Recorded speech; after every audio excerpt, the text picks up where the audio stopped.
Hello, thank you for the introduction. So now on to one of my favorite topics, which is real estate. I do know we're running quite tight on time, so we'll try and make this as quick as possible.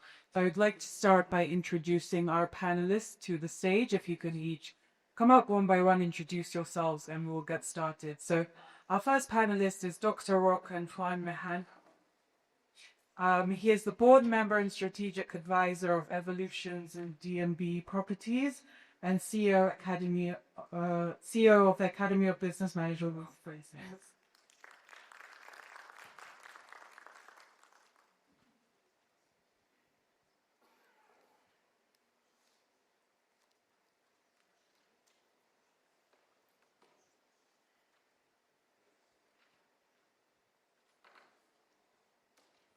Would you like to introduce yourselves, the fans? Rock-Antoine Mehanna, as you just said. So my background actually, I was a university dean, one hat, and the other hat has been a consultant for VCG and been a consultant to the World Bank about a few years, and now moved it back into fully into corporate. I served as a member of a real estate group in Dubai, based with several GVs in the region, some of them in Turkey, in Central Asia and Europe. Besides that, look forward to the discussion. Thank you. Excuse my horsey voice. And I'd like to invite our next speaker, Dr. Tayseer Khunaizi. He is the partner and deputy chief executive officer for Georgia Saudi Investment Corporation.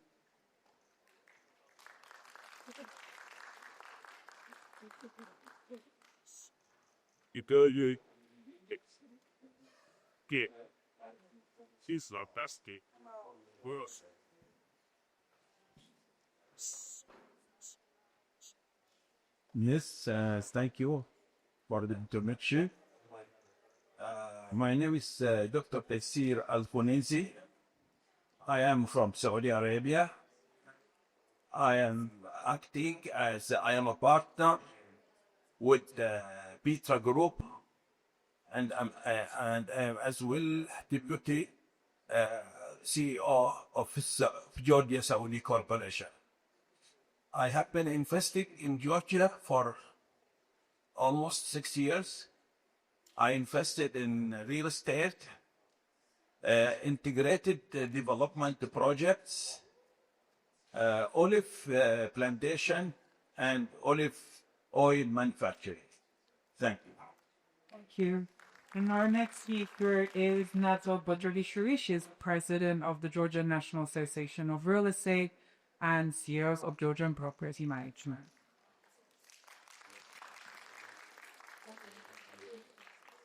Thank you for the introduction, and thank to our session guests that you are here. It's a great honor for me to represent today Georgian National Association of Real Estate. And besides the association part, I'm also representing today one of the biggest property management companies in Georgia, and Georgia Property Management. Actually, it says so. So thank you very much. Thank you. And our final speaker, Dr. Irakli Shonia, is the president of the Investment Chamber of Georgia.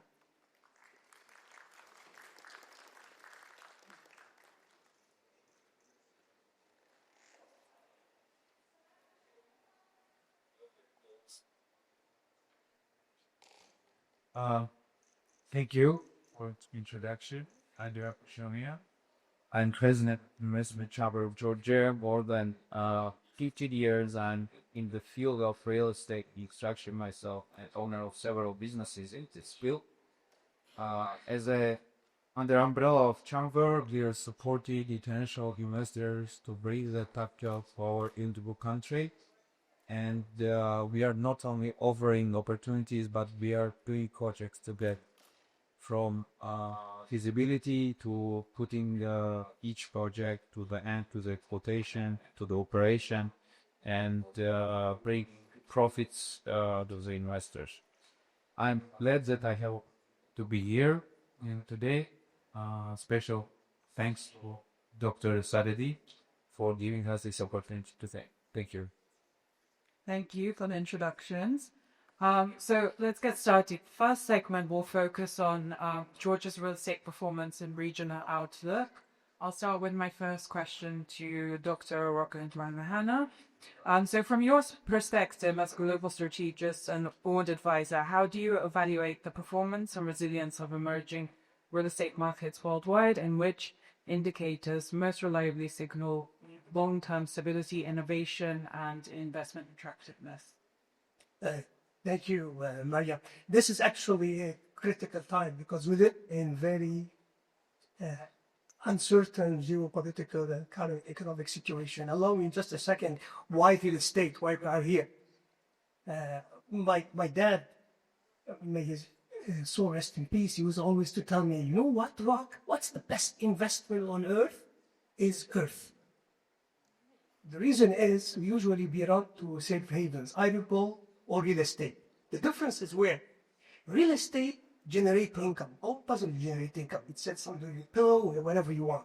I'm not saying just solely to invest in real estate, but believe it or not, in 2008, the global crisis, stocks and bonds lost 50%, while real estate lost 20% and they recovered faster.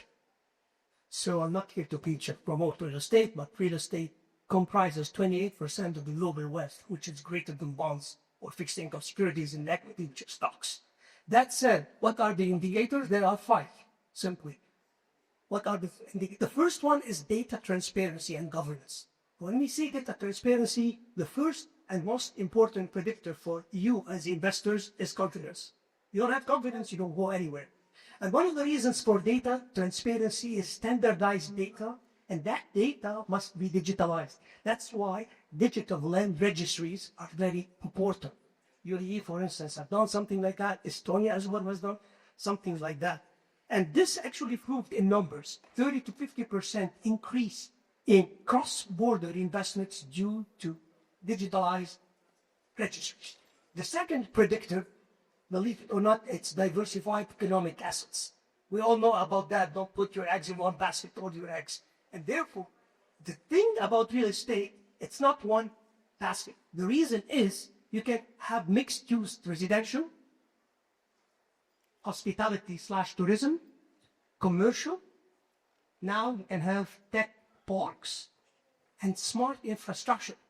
I did not say offices, commercial offices. Stay a little bit away a bit, because now the trend, post-pandemic, commercial offices has not been on the rise in terms of real estate. So therefore, when we have logistics added to that list, these are the mix of residential assets, of commercial, residential, logistic, tourism. These are another predictor for cross-border, because you reduce your systemic risk, right? Because they behave differently during downturn. They behave differently. And the last 3 is AI readiness. So markets who have readiness for AI, they can reduce their OPEX by 15%. They have better valuation accuracy. And believe it or not, their forecast, actually, they can enhance it by 40%. And the fourth, before the last, and my favorite, is macro stability. Stability, stable currency. These markets, they attract real estate. And political, economic, and financial stability are very crucial. And the investor-friendly environment, and colleagues have spoken about this earlier, and the strong trade finance corridor. Last, and the 5th predictor for emerging real estate markets is global connectivity. And when I'm talking global connectivity here, it's very much increasing.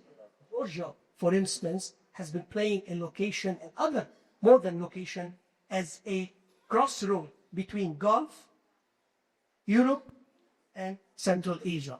That said, when we talked about markets that are close to aviation, logistics, digital finance, as we have seen earlier, as well, they tend to grow faster.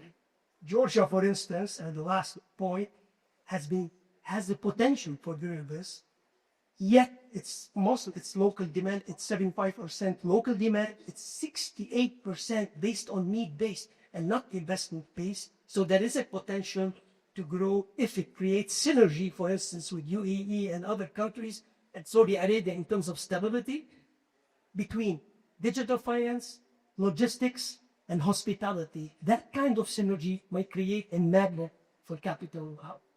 I agree. What a great start to the panel. I'm sure either me or Nato will also touch on the public service hall in Georgia. But before we move on, I would like to ask Ms. Dr. Tayseer, as an investor active in both Saudi Arabia and Georgia, what makes Georgia an appealing destination for real estate and infrastructure investment?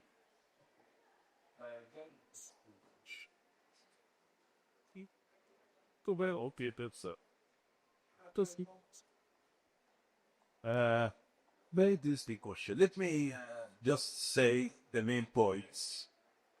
I think one point is an open investment policy that being characterized in Georgia.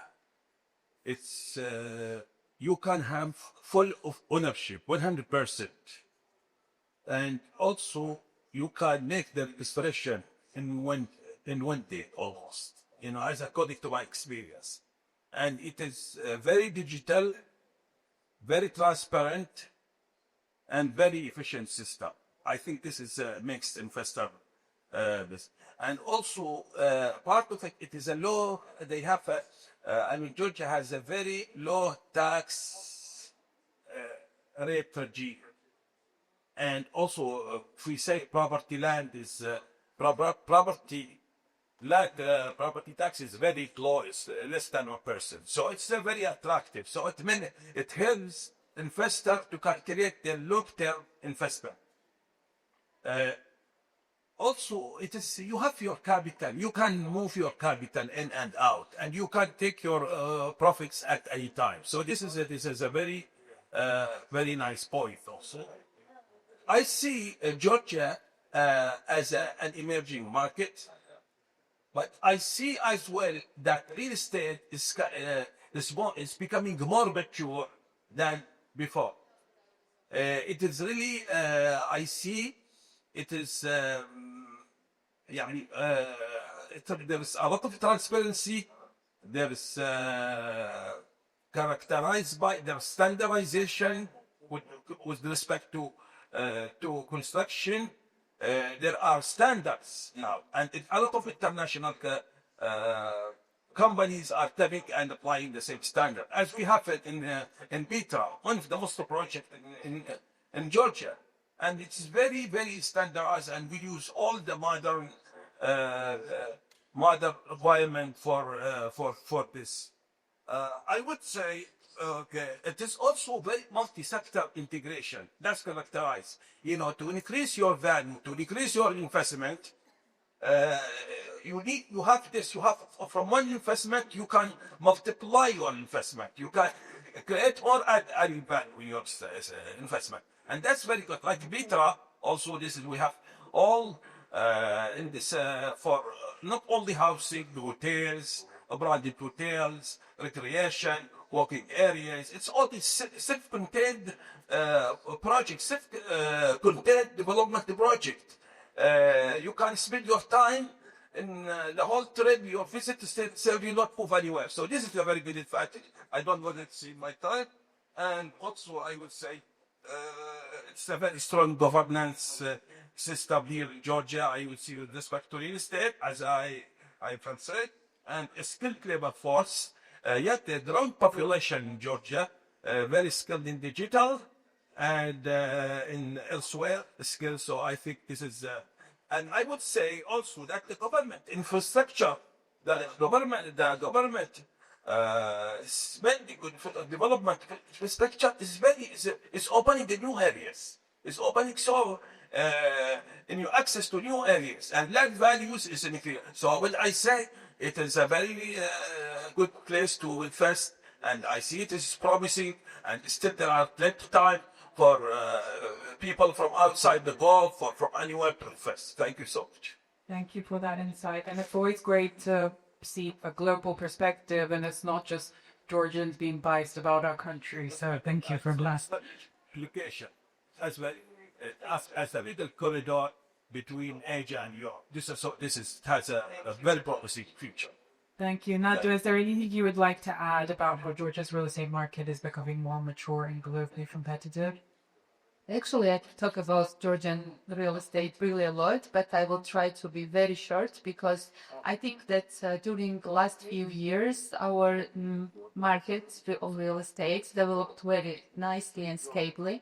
And there are several indicators about this. First of all, if you see our FDIs, which are coming to the country, now all our investors are already investing in a long-term project. So they are buying real estate, especially this sector is growing, and this growth is very stable. Also, it's very important to note that regarding real estate in our country, everything is very transparent. So here, registration of the property, all documentation, preparation process, and like transferring from one owner to another is very easy, could be done in one day and without really any cost actually. Because, for example, one day registration, it could take like $120 only without any notary fees or any other additional like difficulties in the documents. Also, I think that one of the most attractive things is that what you already mentioned, this is about taxation part, because we have property tax, which could be like 1% if the property is like generating some income. If it's on the physical person's, I guess, asset, then it's no need to pay anything actually. So when we're talking about this part, also it's very important to mention that our big cities like Batumi and Tbilisi, that both of them are developing very quickly, and even sometimes we hear that Batumi looks like new Dubai because it's like developing very fast, growing. We have, if you see statistics, properties which are sold in Batumi, and it could be like more than 4,000 transactions per month. It goes like around 70% goes from international buyers. So generally we are attracting investors to this direction, but also in Tbilisi, you see, we're also very active.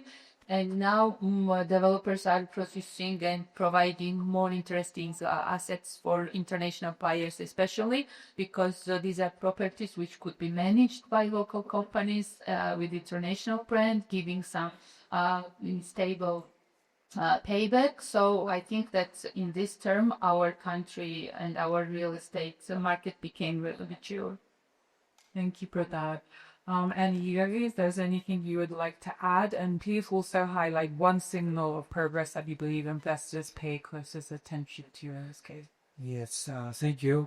Great insights from our partners, from delegates. Definitely, Georgia has made significant increase in the terms of digitalization of starting from permit procedures, and with property registration and taxation.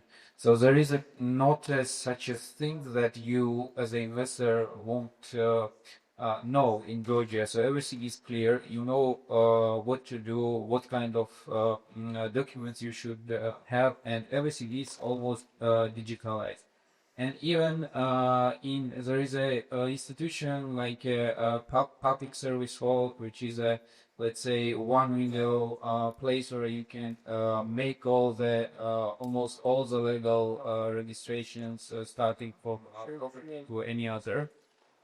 And definitely these kind of reforms, which has been done during past 10 years, allows any kind of investor, starting from let's say physical person to the institutional investor, to minimize risk related to uncertainty or unclarity. So everything here is transparent, and definitely let's say examples of and proof of these can be projects like in real estate development, which is where Embargo company are entering Georgia real estate market, investing around 7 billion USD, two major projects in Khunaizi and Batumi, which is a mixed-use development. Also, not only in real estate, but in logistics sectors, as it has been mentioned, our strategic location allows very profitable to invest in logistics.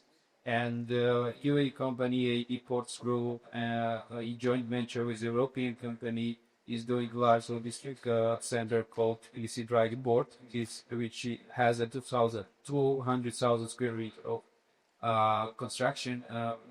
building area.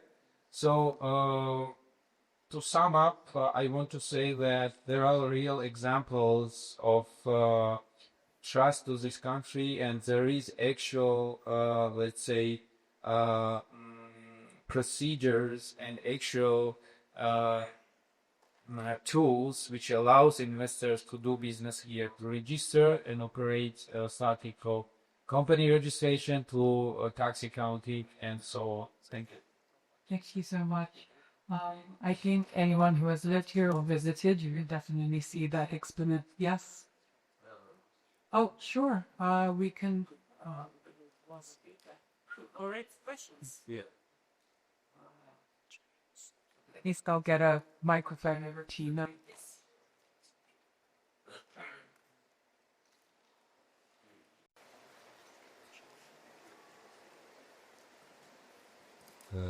Thank you so much for this exciting, really panel discussion about real estate development. Always real estate development has the highest ranking in investment.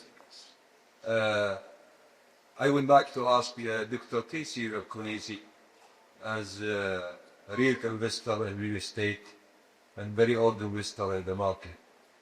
Dr. Tayseer, you have mentioned a lot of things encouraging for investment in real estate development in Georgia. But you haven't indicated any challenges that investors should really consider before investing in real estate development. Because we have heard some stories and some challenges in real estate development in Georgia. We'd like to hear your opinion about the challenges available in the market. On the other hand, I would like to hear from you again the price index since 2020 until 2025, percentage-wise, for example, if you can give us some indication, and some also speculation about 2030 as well. The rate, the prices regarding the market coverage. Last but not least, are there any regulation here in Georgia for real estate development fund, just specifically for a real estate fund? Thank you so much again. In the real estate topic is too hard, let's answer the questions in between. Let's answer one of them, but then the rest of the questions we'll keep until the end of the panel discussion. I will try to be very short. Thank you so much, my friend, Mr. Ahmed. I think that's a very, one of the most important question you ask and you raised. You're finding your broken partnership, the right partner. Okay, the right partner is the key. That's one. And everything should be, is supposed to be transparent or professional. You do your, if you target your investment, or you know where you go, you have to have your lawyer. You know, and you have to, and everything you have to be, you know, and you must, for myself, also my investment with my partner, Mr. Georgian, he's behind. Can you stand down? Mr. Georgian, it's my main partners in Georgia. Yeah, so the key is partnership. Reliability is very important. About regulation, really there has to be improvement. I said the market is becoming more mature in terms of regulation and transparency. You know, it's much better than before. That's the second part. And the third part, just you said, you just remind me. It's about regulation. You have to go to see the regulation, and it's becoming more. But I connected with partnership, local partnership, and What else you said? It was about the price. Yeah, the price. According to my experience in real estate, I don't have the ethics, but I would say if it is one in 2020, today it's will index at least 3. Okay, so 3 times 200% increase, I would say, and you could have probably more. I would say that it depends on what you are talking, what you're targeting. It's all many other questions related, but you have to show. You have to make sure. Dr. Thank you. Tayseer, we do have to move you on. Sorry for Thank that, you. but we did naturally and organically move on to the next question, which is we will be discussing infrastructure expansion and opportunities for investment. So thank you for starting us off. I do want to ask Dr. Rock for his opinion. Drawing on your experience advising global funds and investment boards, how do infrastructure and mixed-use developments create sustainability, long-term value, and fast-growing markets? And also, what role does PropTech and smart city planning play in shaping their success? It's interesting that part, and we can probably shed light and draw examples to Georgia, since the discussion here is there. Despite the nice strategic location and the friendly policies, the environment-friendly policies and the tax reforms, what can be done also to value added rather than just to say about the great things? What can be done? What can be done, in fact, is works at the global level. Are few things. Number one is the infrastructure. And I borrow from my experience with the World Bank, and I served as a consultant for that. With my colleagues, we always used to say, investment, it was, we call it the infrastructure multiplier. So every $1 invested in infrastructure creates up to $3 in economic returns, as simple as this. So this is very important for this, number one.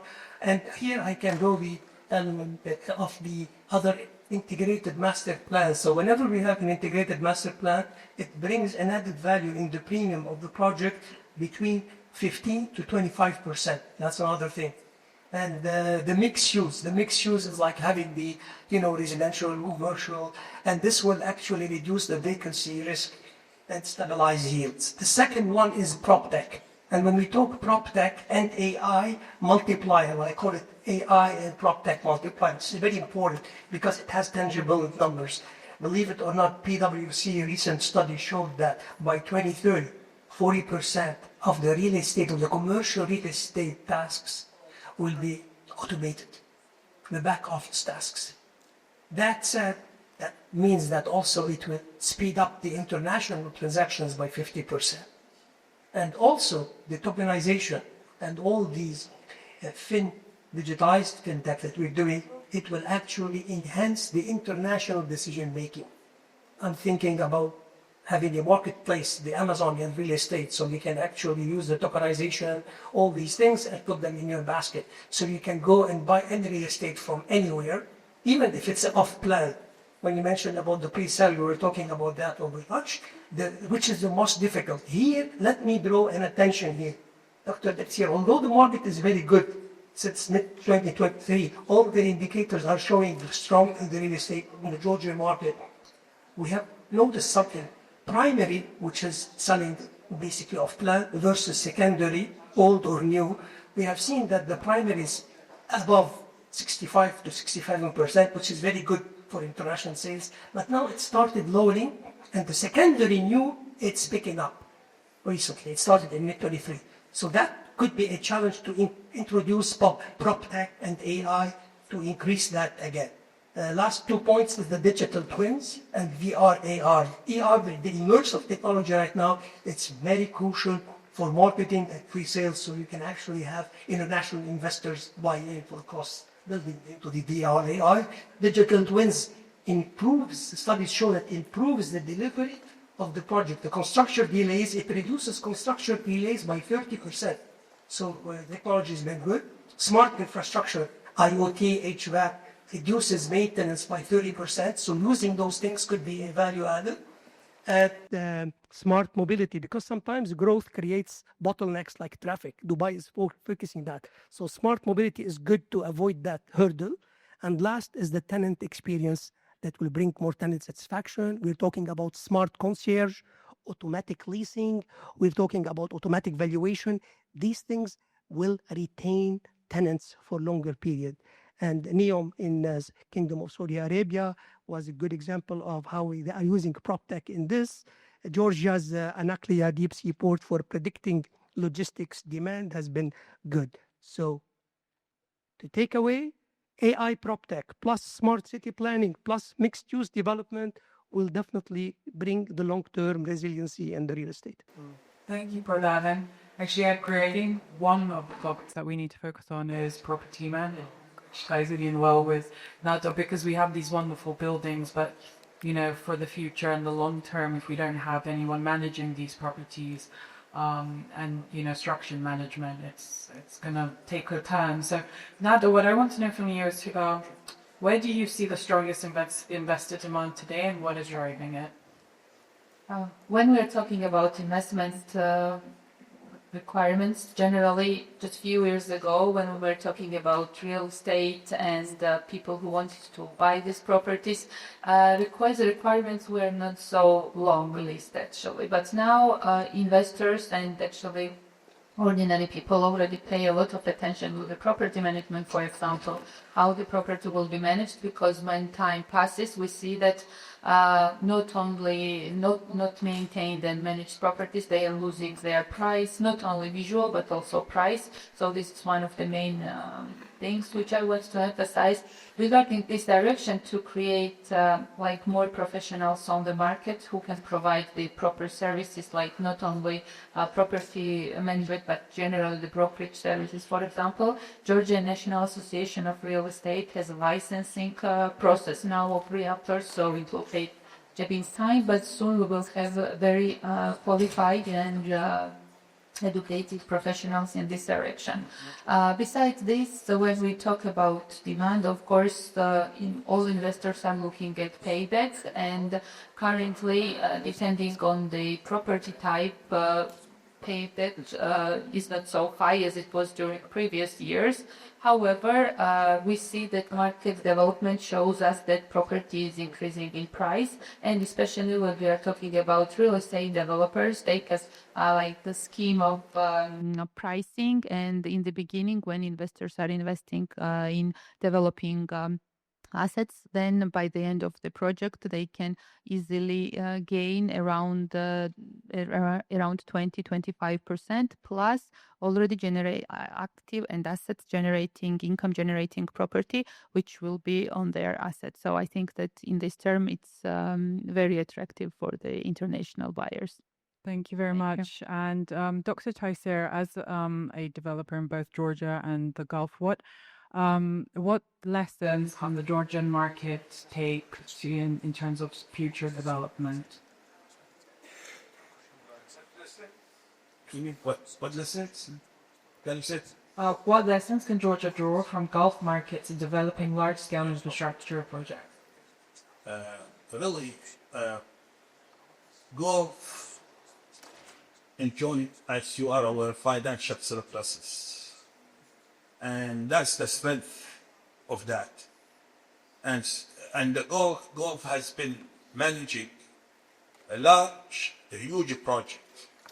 We have very strong private sector who is leading not only huge mega projects, billions and billions of dollars. So that's one thing that Georgia, that Saudi Arabia, that's the Gulf enjoys. Also, we are used to work there in a very transparent system, very mature, very transparent system, standardization, so the improvement and the management of project management can be learned a lot from the Gulf state. I mean, really, it's a lot of Gulf state.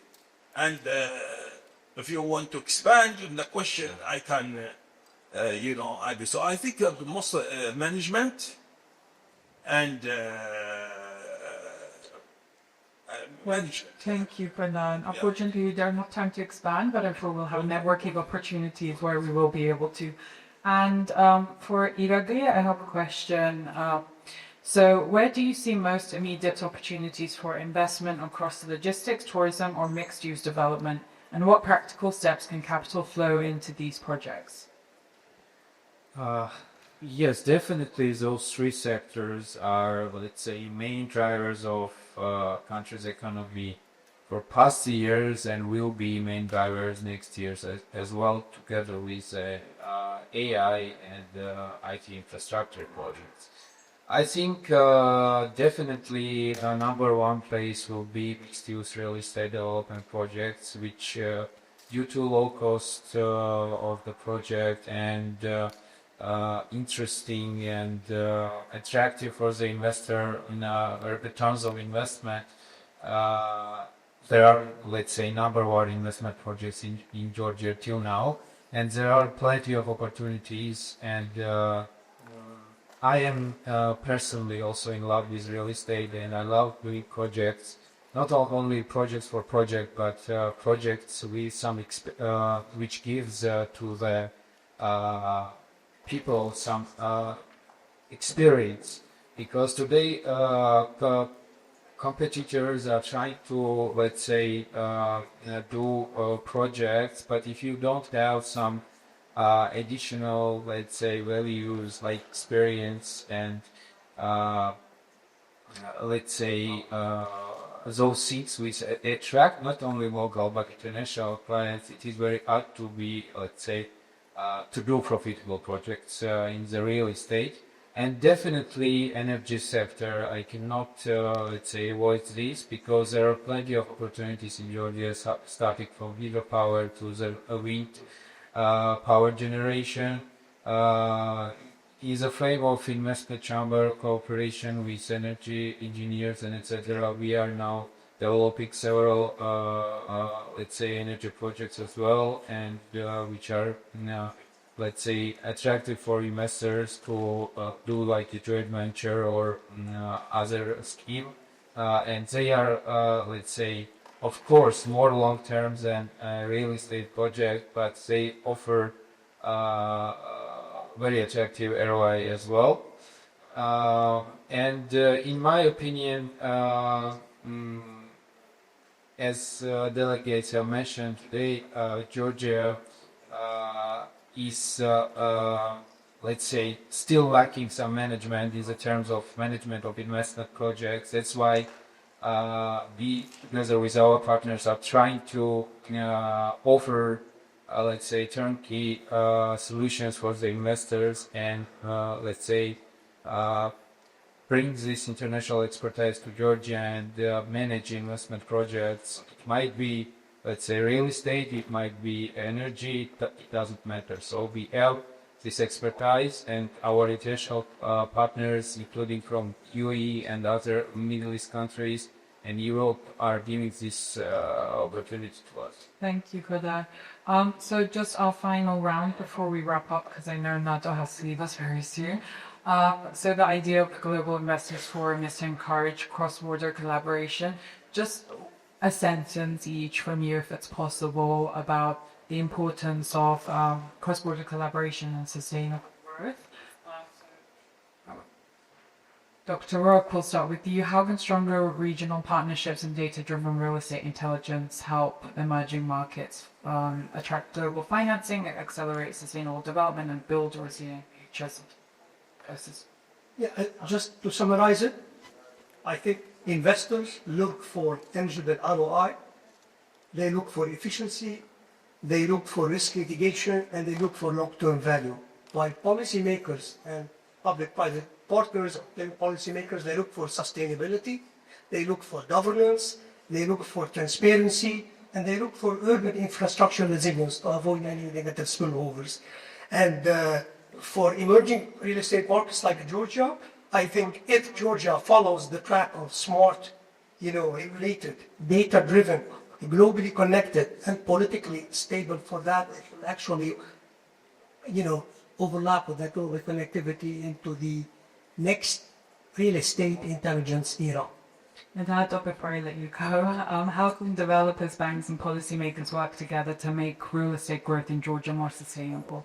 Actually, we have very good examples already. There is a cooperation of national bank developers and private sector representatives are taking place because during last period there was like some financial constraints from banks, and then national bank was involved. So there are pretty a lot of ways for cooperation, and I think that now we already are pretty much experienced on our market, because I would say that last 10 years in real estate development was very going forward, and we gained not only experience in construction terms but also very good experience in addressing finances and financial management in construction. So I think that we have a lot of examples already. Thank you. Thank you. And Dr. Tayseer, what role can joint ventures between Gulf investors and Georgian partners play in advancing sustainable infrastructure and tourism projects? These they have shown my remarkable growth over the last 6 or 10 years. And there are great opportunities for joint approaches between the Gulf and Georgia. And the spirit of we have to look at the spirit of each side. The spirit of Gulf is very strong private sector, plus joint, plus management. So, and Georgia has a great nature, water resources, plenty areas for common cooperation. I think if we utilize the strength of each side, we can do very good job, but we have to activate this is through activating Georgian Saudi Business Council. I mean, this is here, which Mr. Ahmed is the president or the chairman of Saudi, for Georgia Saudi Council. So we have to activate, we have to have more things to find a common ground for common interest, and to explore, and we expect also from the government of Georgia to help Saudis as well, to give them more reliability, to give them more security about their guaranteed investment. That's what I see Saudis are really concerned about, okay? Thank you so much. And Irakli, is there anything you would like to add cross-border collaboration? Just to sum up, I would say that definitely reliability, transparency, and let's say scalability of the investment together with attractive ROI is a main driver of this cross-border investment to our country. So me and my partners at the Investment Chamber of Georgia, we're trying to facilitate those practices and bring as much international capital in Georgia as possible, because as Dr. Khunaizi mentioned, there are plenty of opportunities and plenty of areas in Georgia which can be and should be developed, and it will be mutually beneficial for the country and for the investor. So I think that now and next several years there will be happening major projects in Georgia in those sectors which we have mentioned today, and I believe that we, together with our international friends, partners, will be doing this together. Thank you again for.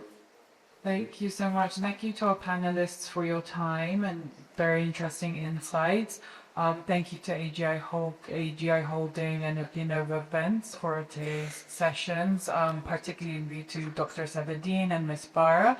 I'm not sure if we have time. I think one more question we can take from the audience. Yes, the first was the gentleman in the second row. In the first one, yes. Thank you. Thank you so much for the insights and helpful information. I just want to ask, as a real estate investor who's been newly introduced to the Georgian market, as a summary, because there are some other things that has been said. Why Georgia? Why? What's the prospect? Why would it be a lucrative market for real estate investors to switch from other markets that are drawing the real estate investments here? And what is the government doing to support this growth going forward? Because as Dr. Rock said, for real estate investors, it's about ROI, appreciation. So these things can be supported by the government through empowering tourism, security, the investments for the investors, risk management, transparency. So in a summary, this is not directed to any certain one who want to take this question. It will be anonymous. But why switching from other market as an investor to Georgia in terms of the prospect and in terms of the support of the government for the growth of this market? Thank you. Is there anyone who would like to, maybe Dr. Rob, from your, so it's not just our opinion on why? Thank you. This is actually a very practical question and very hands-on for investors. I think now we are living in the era of regionalization. So one country by itself, and globalization is no more the name of the game due to the vertical, so regionalization, they can complement each other. Georgia, in addition to the strategic location between the Gulf and Central Asia, between, let's say, UAE, Dubai, to give an example, and Hong Kong, for instance, a certain synergy can be done in digital finance, logistics, and hospitality. That's another thing. Of course, with Saudi Arabia, with other countries. So that Gulf, Central Asia, and Georgia, it's not only the strategic location, but it's the, what I call it, intelligence capacity, and the prop tech, and the intelligence readiness. This is, and whenever you go to a market that's already mature, there's no ROI much, it's already mature. So you need to look for things that they are about to be developed. That's where you can capture the good deal. And I think this is, the juice is before it gets developed. So that's why we are here to look for, but opportunities must be very well studied. Feasibility studies and the pre-research are very essential and critical, because any mistake nowadays, it blows you in the wall. So that's my humble advice. Anybody would like? Thank you so much. We will have one final short question from the gentleman in the first row. Yes, thank you. Good afternoon, ladies and gentlemen. Thank you to the director of the session, to the panelists. Thank you so much for the very, very important information that you have provided to us. This is my first time here in Georgia. Unfortunately, some of the information that you have revealed to us today, it's not really coming to those who are really seeking for an investment when it's come to the real estate or for any financial and support from Georgia. For instance, there has been some successful stories, such as Dr. Tayseer's story as a real estate here in Georgia. But I believe there has been some shortage of information, which is really not going beyond the border of Georgia. Thanks to the Saudi-Georgian Business Council, they have done their homework. But still there is a shortage of information being provided by whether the business community or the government of Georgia to promote Georgia. As you mentioned, Dr. Rock, that the location of Georgia is really connecting, let's say, 3 continents instead of 2. And when you mentioned earlier sustainability, there is also 2 major elements, which is safety and security, which really be here in Georgia. That's what I have felt for the past 24 hours.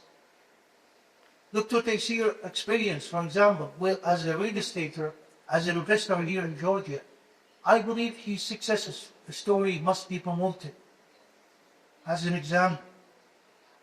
And I believe there's a shortage of information of the investment opportunity here in Georgia, when it's come to the real estate or any other sector. I think it's your obligation. The Business Council has done their duty. We believe the words promotion, marketing, those are really the success that you need to promote. Thank you so much. Thank you so much. I believe it's more considered as available feedback. Thank you for sharing it. Thank you so much. Thank you, our dinner panelists. Of course, the photo. Please capture that moment.